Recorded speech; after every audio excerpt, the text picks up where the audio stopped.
You dust the cobwebs off a brass statue of an angel holding up a candelabra. You don't understand why this palace has to be kept clean. It's been abandoned for over a century. Nobody's coming back to claim it or live in it. It would be of better use to sell all the gold inside this palace to at least make it worth something. You stop cleaning and turn around. Nobody's there. But something does catch your eye. A smudge on the mirror you just left spotless. You approach with your cloth, but once you see the smudge closer, your body goes numb. On the mirror in front of you are two small marks. They look just like a child's handprints. You hear someone knocking, but something about this knock is strange. It's lighter and more muffled. There it is again. You walk closer to the master bedroom, where it seems the sound is coming from. You wonder if somehow a child was trapped inside the bedroom. You reach for the door of the bedroom and open it. Nobody's there. Now it sounds like the knocking is coming back from the other side. You run back outside into the hallway, and suddenly the knocking is coming from behind you again. Your heart skips a beat as you realize the knocking isn't coming from behind the walls. It's coming from inside the walls.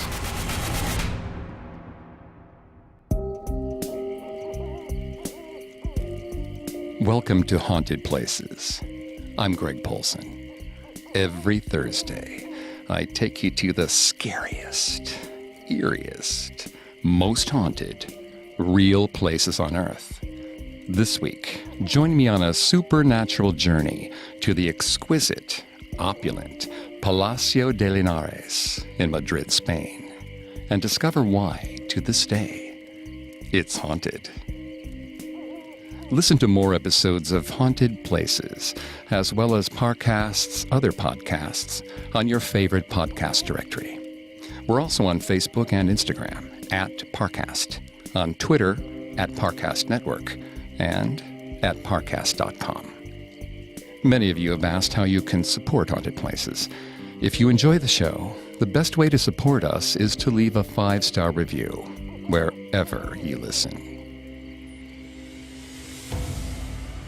In Madrid, Spain, sits the elaborate Palacio de Linares. The palace was built in 1877 to serve as a home to the Marquess and Marquesa of Linares. The Marquess was a Spanish nobleman, ranking above a count and below a duke, and the family displayed their wealth through the exquisite design of the palace. The manor has 4 floors, the top floor with bedrooms, the mezzanine, the main floor with ballrooms and dining rooms, and the cellar and piano room. Below the cellar, there's a hidden 5th floor, a rarely used basement. The rooms are decorated with an eclectic style, combining Greek, Baroque, and Rococo art and architecture. Each room and hallway in the palace has beautiful marble walls lined with gold detailing and exquisite paintings depicting angels, as well as family portraits. Massive crystal and brass chandeliers hang from the ceiling of every room, and brass sculptures of goddesses, cupids, and nymphs decorate every corner. Some even say that the statue's eyes have been known to shift and follow guests in the palace. The Marquess and his wife moved in permanently in 1884, along with his young adult son, Jose, who would soon inherit the family's fortune and mansion. Jose grabbed Raimunda's hand and led her through the ornate ballroom. She gasped at its beauty, the likes of which she had never seen before. Crystal chandeliers, pastel and gold walls and murals depicting angels on the ceiling. Jose's heart swelled, excited to show his lover the beautiful and extraordinary things she had only dreamed of. Jose didn't care that his father didn't approve of their relationship. Jose's father had told him that he could court and marry any girl he wanted to. But when he introduced his father to Raimunda, the daughter of a poor cigar maker, the Marquess turned pale. "Not her," he said. "You are forbidden from speaking to her. You must marry any other girl but her." Jose was heartbroken, angry with his father, and determined to marry Raimunda, even if it meant waiting for when his father was no longer around. Any time his parents left the palace for any reason, as far as Jose was concerned, the palace belonged to Raimunda and her beauty. He whisked Raimunda upstairs to show her the ornate golden and red bedrooms. Bedrooms they would sleep in every night as a married couple, or so Jose hoped. Raimunda sat down on the bed, looking as stunning as the golden bed frame surrounding her. He looked at her eyes, striking ivy green, with flecks of golden brown dancing around the center. They were the feature he loved most. Jose saw Raimunda freeze, listening. She insisted to him that she heard something downstairs. Jose assured her that his father would not be home for hours, but he could tell she was still afraid. When Jose had first tried to introduce Raimunda to his father, the Marquess shouted at the couple until he was red in the face and made it explicitly clear that he was disgusted by Raimunda and never wished to meet her. Jose tried to calm her down, but agreed to go downstairs and make sure his father had not come home early. Jose crept down the double staircase, silently, listening for anything out of the ordinary. Everything was in its place. The front door was still locked, and nobody was inside the palace. Jose turned to go back upstairs.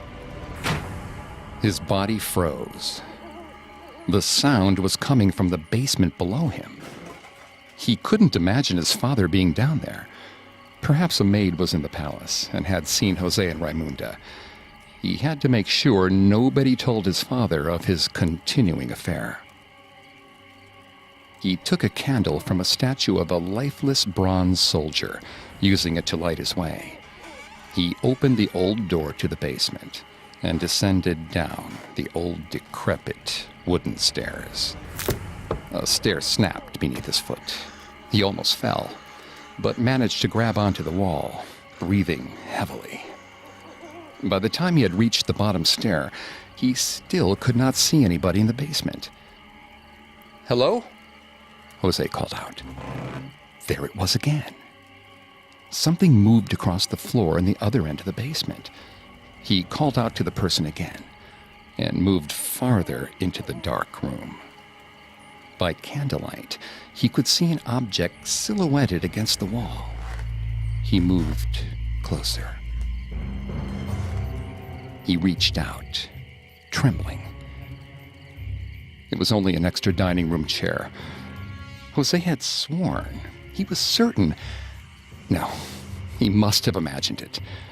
He turned back around to ascend into the main house and suddenly gasped and dropped his candle. A jagged, skeletal figure stood on the basement stairs, blocking his path. The figure stood unnaturally, its neck and arms twisted, its body concealed in shadows. Jose's body was numb with fear. He was overcome with a strange feeling of regret and desperation. Feelings that were not his own, not coming from him, but from something else. It was as if the figure was trying to speak to him, trying to warn him about something. His breath rasped against his dry throat. The creature loomed on the stairs, blocking Jose's only possible exit. He slowly stood up, picked up the chair he had found in the basement, and held it in front of himself as a weapon, shaking. The figure reached out to Jose with its long, claw-like fingers. Stringy black hair covered its face and shoulders, and a torn, stained white gown hung over its skeletal body. He gasped for air, petrified, frozen in fear. The demon grabbed his arms. He struggled to get away, but the looming figure overpowered him and slowly pulled him into a suffocating embrace. When Jose saw the creature's eyes, he suddenly stopped struggling and stood numb with confusion. The demon had sharp, piercing green eyes, with dashes of gold pulsating in the center. He shook his head in disbelief as it held him tighter. It whispered cryptic warnings to him. "Stay away. Forbidden." The figure suddenly evaporated in midair, leaving Jose alone, gasping on the stairs. Shaking, he ran up to the cellar, locked the basement door behind him, and through his blind panic and nausea, ran to Raimunda in the bedroom. She gasped when she saw how pale and afraid he was. He couldn't explain to her what he had just seen. Even if he could, it would scare her away from him and this palace. But then, Raimunda spotted something on her lover's clothing, and she carefully removed a stray piece of fabric that had caught onto his shirt. With horror, he realized it was a piece of the demon's dress, which must have ripped off as he fled. Raimunda held it, trembling. "I know this fabric," she said. "This is from my mother's dress." The Marquess of Linares forbade his son from marrying Raimunda de Osorio y Ortega, a cigar seller's daughter. Jose went against his father's wishes and married Raimunda after the Marquess died, and lived with her in the family's palace. After their wedding, Jose found a letter from his father explaining, with great shame, that his father had had an affair with Raimunda's mother, and Raimunda was his secret love child. To his horror, Jose realized that the reason he was forbidden to marry Raimunda is that she was his sister. We'll have more about their illicit union in just a moment. It's not a Parcast podcast, but if you like haunted places, I think you might like The Horror of Dolores Roach, a new horror fiction podcast I found. The Horror of Dolores Roach tells a macabre urban legend of murder, betrayal, weed, gentrification, cannibalism, and survival of the fittest. When Dolores Roach returns to her old New York City neighborhood after 16 years in prison, she's stunned by all that's changed. The only person remaining from her previous life is Luis, an old stoner friend who gives her room and board in the basement underneath his dilapidated empanada shop. When the promise of her newfound stability is quickly threatened, Magic Hands Dolores is driven to extremes to survive. The Horror of Dolores Roach stars Daphne Rubin Vega and Bobby Cannavale and is written by Aaron Mark. I think it's a great podcast, but don't take my word for it. Refinery 29 says, "The Horror of Dolores Roach stands out from the rest. It's totally fictional, but still equally chilling." You can listen to all episodes of The Horror of Dolores Roach now for free, wherever you get your podcasts. I have some exciting news for you. Starting now, you can listen to Haunted Places episodes that are older than 6 months, completely ad-free, exclusively on Stitcher Premium. We're always looking for ways to improve the listener experience. We found an amazing partner in Stitcher to bring you episodes ad-free 6 months after they're released. Again, this will only affect episodes that are older than 6 months. Nothing else will change. We'll still be releasing new Haunted Places episodes wherever you listen to podcasts. For a free month trial, go to stitcherpremium.com/Parcast and use promo code Parcast. That's stitcherpremium.com/Parcast and use promo code Parcast. Now, back to the story. Violent rain pelted down onto the roof of the Palacio de Linares. Raimunda sat, rocking back and forth on the floor next to the bed, while her husband, Jose, had locked himself and their infant daughter in the washroom. Jose had slowly lost his mind ever since he found out that Raimunda was his sister. First, it was the paranoia. He had been convinced that there were people watching his every move, judging him, shaming him. He would scream into the palace garden and look obsessively inside closets, even when Raimunda told him nobody was there. He told her he saw ghosts, the ghost of his father, the ghost of her mother, and he had begun to refrain from sleeping. She had tried to reason with him, bring him back, but now, with the birth of their daughter, Raimundita, the paranoia overtook Jose. The Pope had made them promise a life of celibacy.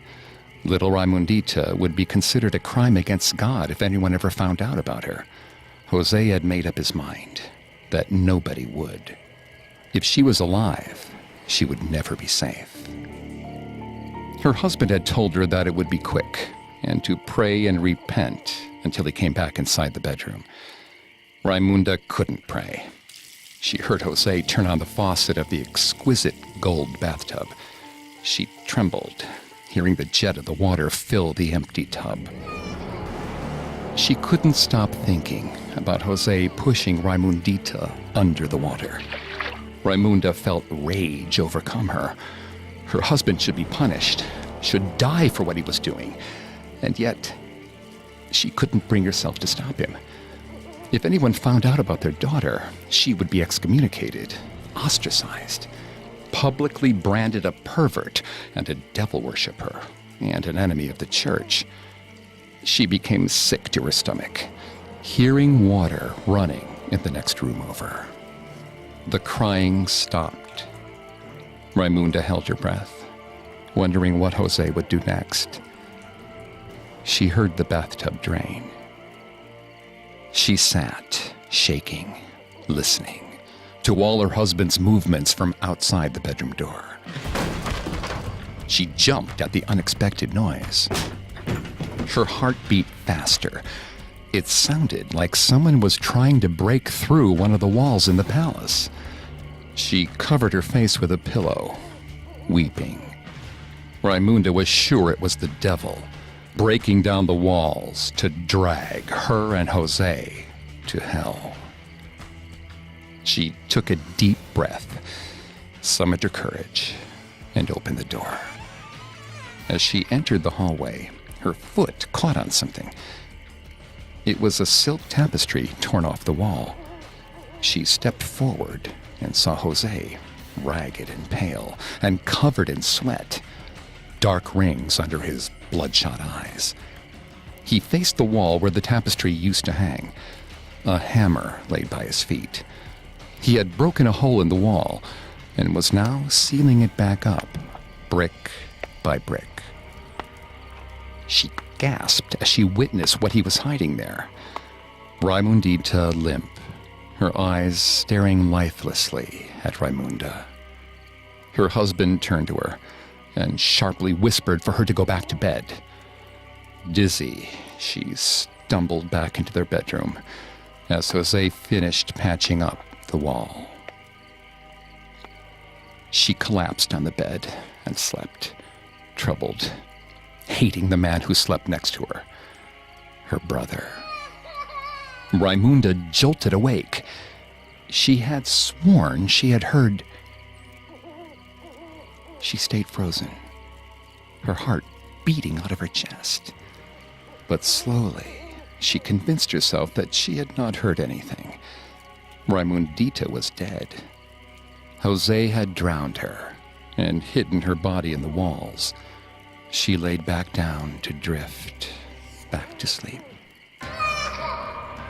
Her eyes shot open again, and she sat upright. Suddenly, she could feel her daughter's energy nearby. She must have survived. Raimunda was sure of it. She flew out of the bedroom and to the hallway where Jose had buried their daughter. She tore the tapestry off of the wall and was faced with a freshly mortared stack of bricks. She tried to tear through the surface with her hands, but she wasn't strong enough. She searched desperately for Jose's hammer. When she found it, she madly hacked away at the wall until she was finally able to break through the brick. But nothing was there. Her heart beat faster and faster. She swore she heard her infant daughter screaming from behind this wall. She had just watched her husband. She saw the baby's lifeless body, and now she had vanished. Raimunda turned around in horror.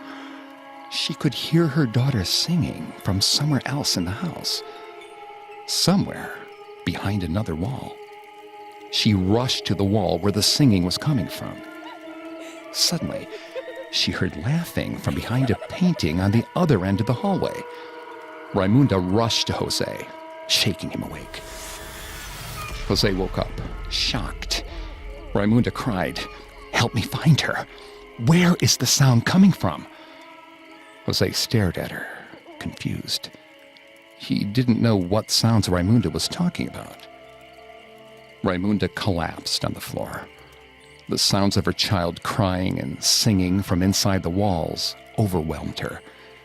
Her husband could not hear them, but Raimunda would always hear them. She would hear them until the day she died. According to legend, Jose and Raimunda went to the Pope for forgiveness after finding out they were brother and sister, as well as husband and wife. The Pope issued a papal bull demanding that they live a life of celibacy. However, the two could not maintain their celibate promise and ended up giving birth to Raimundita, a child of incest. Jose drowned Raimundita and hid her body within the walls of the palace. People say they can still hear a little girl singing, crying, or calling out for the spirits of her parents who perished from guilt and heartbreak. We'll visit with that little girl's spirit in just a moment. Now, back to the story. The basement and cellar of the Palacio de Linares were finally finished and no longer under construction. The double staircases, the ballrooms, the elaborate bedrooms, and now the completed piano room were all yours. Your godparents, Jose and Raimunda, the Marquess and Marquesa of Linares, gave this palace to you after their deaths.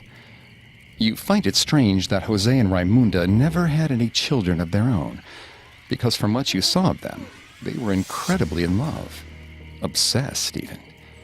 And yet, here you are, their goddaughter, and the rightful heir of their palace.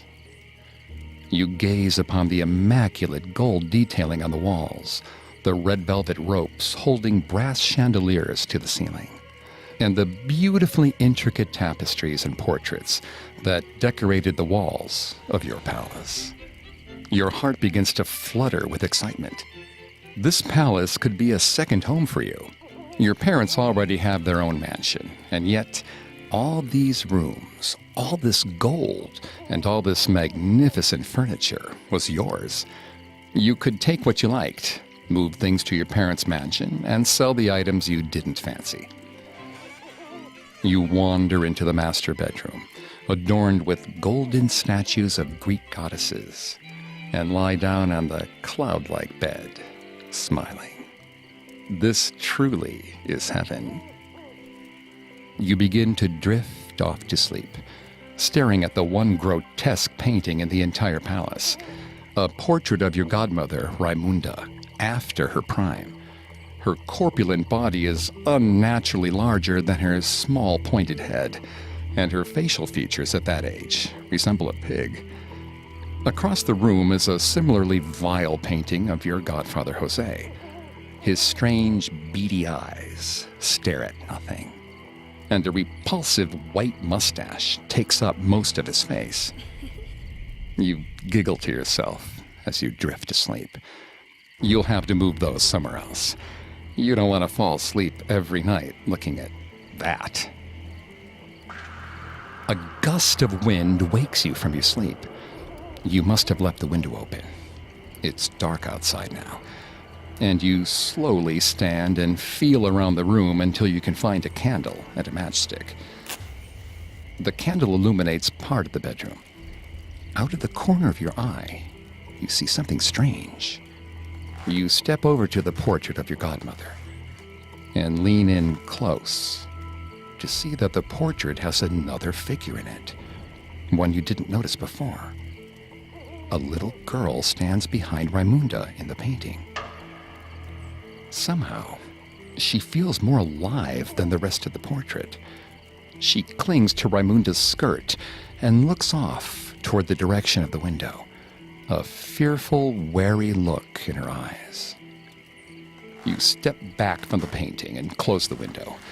You lie back in bed and drift off to sleep once more, ready to go through all your new possessions in the morning. The next morning, you wake up to beautiful natural light flooding the bedroom. As you get dressed and begin to put on your shoes, you see the painting of your godmother out of the corner of your eyes. You drop your shoes on the ground, stunned. Raimunda stands alone in the portrait. There is no little girl. You back out of the room, uneasy. Maybe the little girl in the painting was just in a dream you had. You wander into the hallway. Everything is still in place. Your beautiful mansion is still real. But just as you finally start to relax, you hear a little girl laughing. You whip around, wondering if you didn't lock the door before you went to sleep.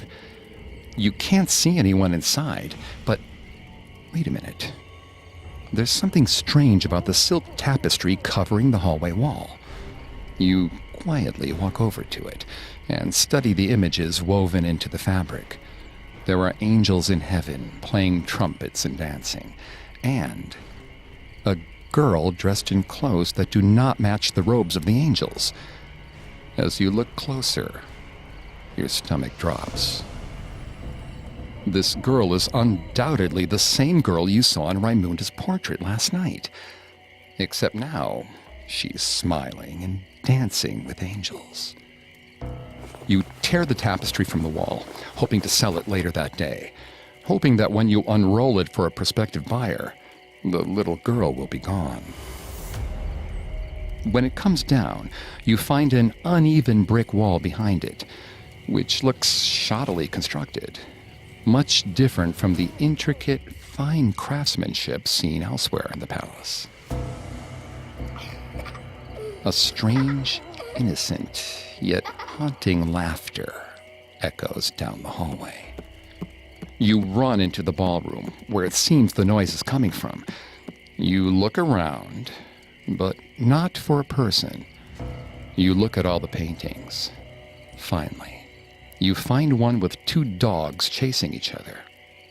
In the background of the painting stands the little girl. This time she stares straight at you, expressionless. You gasp and take the painting off the wall. You put it in the box with the tapestry and run straight into town to sell them. The next couple of days are quiet and peaceful. You have begun sleeping with the lamp on, just in case you get frightened in the middle of the night. The next night, you are woken up by somebody pounding on the door. Heart racing, you run out of the bedroom into the hallway. But nobody is there. Suddenly, the pounding is coming from inside the bedroom door. You run back inside and freeze as you see her. The little girl is in Jose's portrait, her head tilted down unnaturally, her eyes staring up at you menacingly. You scream in horror and tear the portrait off the wall. You bring the painting to the roaring fireplace downstairs and toss it into the flames.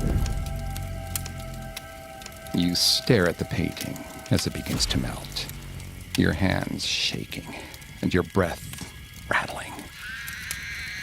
Something from inside the fire screams to you, almost pleading. but you're determined to let the painting burn. For the rest of the night and the entire next day, you tear the paintings off the wall and try to sell or dispose of as many as you can. You sing or hum songs from your childhood the whole day, afraid of the silence, afraid you're going to hear the screams and laughter of the girl. By the end of the day, the house looks barren, but with no paintings on the walls, you can finally assure yourself that whatever has happened will stop. Exhausted, you curl up on the floor at the bottom of the double staircase. Your breath catches in your throat. She was still here, singing the songs you had been singing all day. You stand up, trembling, and walk to where the sound is coming from. A bathroom with a large golden tub. There are no paintings in the bathroom. This time, the sounds are not coming from a painting. They're coming from behind a mirror. You peer into the mirror and gasp. Instead of your reflection, you see her, the little girl. As you stare at her, you realize her face is deformed, asymmetrical. She smiles darkly at you and puts her hand up to the mirror. Your throat closes and you cannot breathe. It is as if your lungs are filling with water. You look at the child's eyes, begging, but she just stares at you. The door behind you slams shut. Two tall apparitions appear in the mirror behind the deformed girl. Your heart drops when you see that they're your godparents, Jose and Raimunda. They stand behind the girl, expressionless. A chilling family portrait. Water begins to spill from each of their mouths as they stare straight ahead, eyes glazed over. As your lungs start to fail you, you suddenly understand. This palace does not belong to you.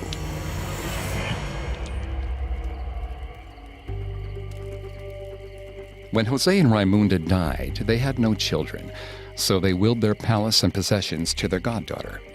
The goddaughter only stayed in the palace for a short time before she began selling all the paintings or shipping them to Venezuela, and ultimately abandoning the mansion. Only recently, in 2016, were the paintings found and the palace restored to its original splendor.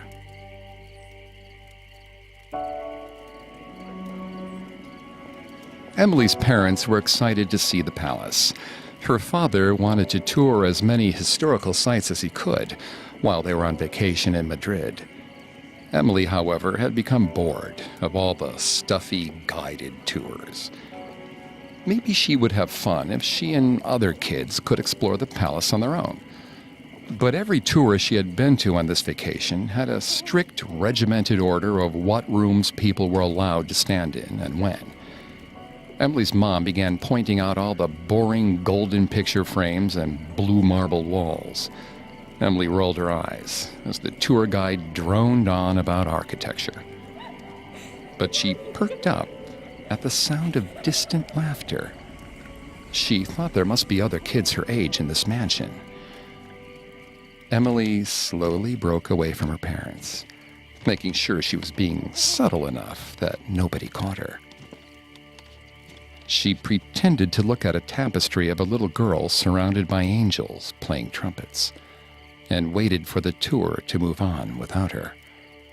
When they had turned the corner into the master bedroom, Emily snuck off to find the other little girl. Emily followed the sounds of the girl's laughter, but instead found a massive ballroom decorated with red and gold curtains and dragon statues.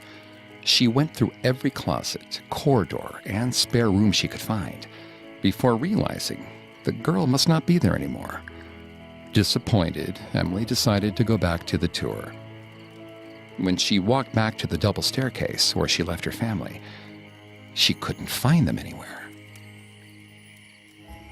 She called out to her parents. There was no way they could be far. She was only gone for 10 minutes or so.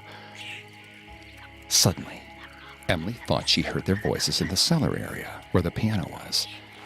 She went down a flight of stairs to the piano room, calling for her parents. Then she heard a knock on a strange door. She called out to her mother, and a voice behind the door seemed to respond. Emily realized the tour must have gone down into this room. She slowly opened the door. Beneath her was a staircase that led down into the basement. She felt uneasy, but knew she had to get to her parents. She crept down the stairs leading into the dark basement. She called after her parents once again, and once again heard a response. A candle in the basement suddenly lit. Emily saw two strange figures. Her heart began pounding. This was not the tour group. The man and woman were dressed in odd, old-fashioned clothing. The woman was fat, with a pig-like face, and the man had a strange, large, white mustache. They stood in front of her, silently staring. Emily was frightened, but thought perhaps they could help her. They stepped closer. Stuttering, Emily explained that she lost her parents and needed help finding them. The pair silently crept closer, eyes wide and focused on Emily. They beckoned to her, opening their arms for an embrace.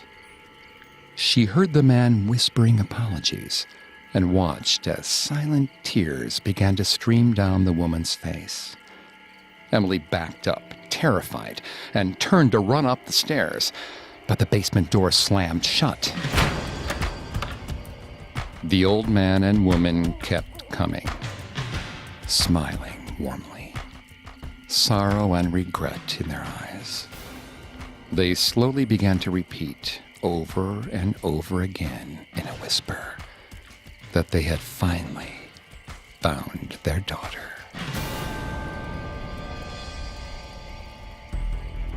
The Palacio de Linares in Madrid is tied to numerous twisted legends. Even though historians have not been able to fully separate fact from fiction when it comes to the tale of Jose and Raimunda and their incestuous love child, workers and night watchmen have reported adult-sized shadow figures, potentially Raimunda and Jose, standing in hallways of the mansion. Employees and visitors of the palace in recent years can confirm sightings of a little girl who laughs, sings, and cries. And many have claimed they can hear her to this day, calling for her murderous mother and father.